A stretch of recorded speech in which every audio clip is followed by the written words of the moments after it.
Mesdames et messieurs et mesdemoiselles, ça a été hier ma dernière émission, la nuit, avant que je n'aille au lit. Mais je savais quand même que c'était une question d'heure. C'est d'ailleurs ma conclusion d'hier. Je vous ai dit que la ville de Wuhledar allait tomber dans les heures et que nous allions apprendre les informations. Les informations allaient tomber prochainement, dans les prochaines heures. Et ce matin, c'est même pas l'armée russe qui fait le communiqué de la chute de la ville de Wuhledar. C'est le gouvernement ukrainien, c'est l'état-major ukrainien, voilà, qui parle de la chute de Wuhledar. C'est définitif. La ville dorénavant est une ville conquise sous le contrôle de l'armée de M. Vladimir Poutine. Mesdames et messieurs et mesdemoiselles, mais ils ont fait l'annonce d'une façon que nous avons l'habitude d'entendre. Et nous allons voir tout à l'heure exactement ce qu'ils ont dit. Et vous allez comprendre qu'il y a un peu de malhonnêteté. On ne reconnaît pas, n'est-ce pas, les capacités militaires de la Russie. Mais la Russie, elle s'en fout que l'Ukraine reconnaisse ou que les Otaniens reconnaissent sa capacité militaire. Elle cherche juste à atteindre ses objectifs. Partagez la vidéo dans tous les groupes possibles. Abonnez-vous sur ma chaîne YouTube Kanteji Visionnaire le vrai et activez la cloche de notification pour ne plus rater mes vidéos, les bonnes informations et les décorticages.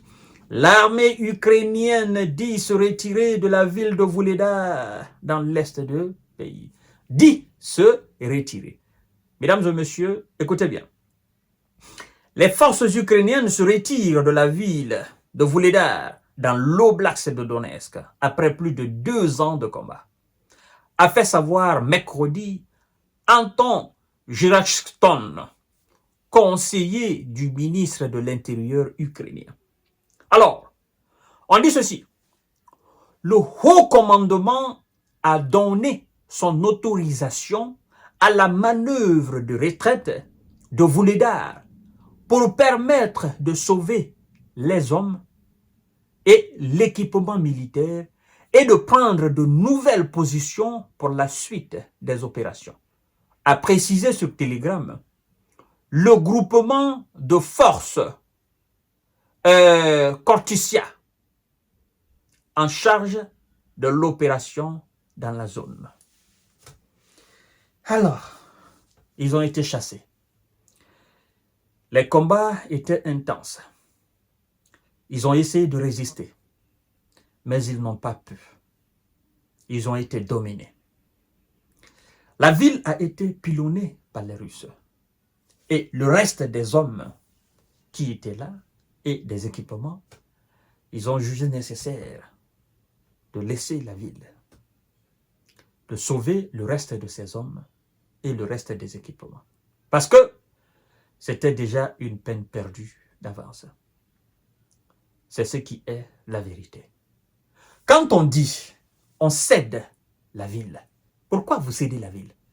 Une ville aussi importante, d'où il y avait l'une des brigades les plus costauds, les plus féroces, la 72e brigade d'infanterie, qui a tenu pendant plus de 2 ans, qui a fait face aux forces russes et qui a juré qu'elle ne va jamais laisser 1 centimètre carré de Wuhledar aux forces russes.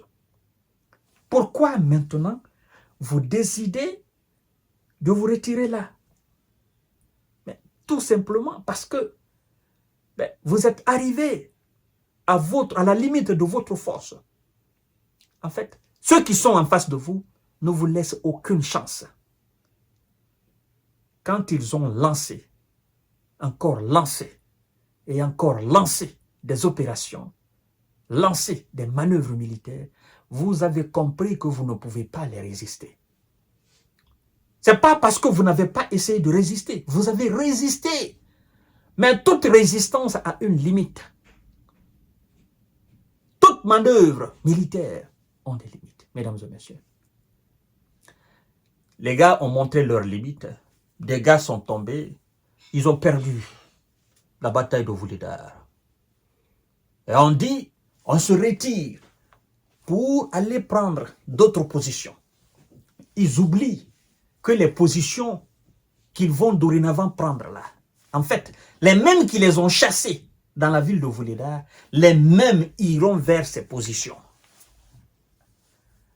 Alors, est-ce que les gars ne sont pas en train de perdre totalement leur pays? Ils sont en train de perdre totalement leur pays. Et jusqu'à présent, ils s'obstinent à dire, ben, nous continuons. C'est terminé. Vous vous rappelez bien, je vous ai dit, le plus dur pour les autorités russes, pour l'état-major russe, est de se fixer un objectif. À partir du moment où l'armée russe se fixe comme objectif la capture de votre ville, ah non, ne dormez plus. Ne dormez plus. Une fois que votre ville ou votre village est dans le miroir de la Russie et que c'est fixé comme objectif, ne dormez plus. Parce que le sort de votre village ou votre ville sera déjà scellé. Et donc, le sort de la ville de Wuhledar était déjà scellé. À partir du moment où ils ont mis le cap, c'est comme la ville de Pokros. Le cap est déjà mis. C'est une question d'heure, de jour. Wuhledar est tombé là. Pokros aussi va tomber. Vous voyez pourquoi nous disons que ces gars, ils doivent arrêter tout. Mais les Otaniens, ils sont où? Les mercenaires, ils sont où? Les chars, les blindés, les avions, les F-16, les troupes, ils sont où? Les missiles, les drones, ils sont où? Pour repousser ces gars. Tous ont montré leur inefficacité et leurs limites face aux soldats russes. Le drapeau russe, c'est ce drapeau qui règne aujourd'hui à Wuhledar. Et le nom russe de Wuhledar réapparaît, qu'on appelle Ugledar. Ce n'est plus Wuhledar, c'est dorénavant Ugledar. Ça, c'est le nom russe, Ugledar. C'est terminé. Pourquoi vous vous retirez de la ville? Vous ne vous retirez pas parce que nous nous retirons par plaisir.